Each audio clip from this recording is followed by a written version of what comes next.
Greater Mankato Growth hosted a listening session today with business owners impacted by the recent flooding. That session was held on Zoom, hosting at least a dozen businesses around the area who've received flooding damage, as well as representatives from affected cities, counties, and the state.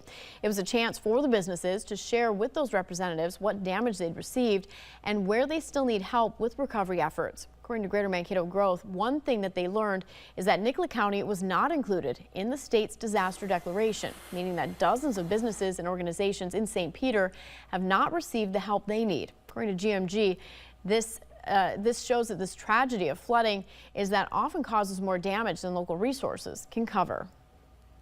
Some of the types of damages, it's everything from physical damage and repair to businesses that reported that they had significant revenue shortfalls. So we had about 12 businesses that talked today, and on average, the businesses had $100,000 in impact.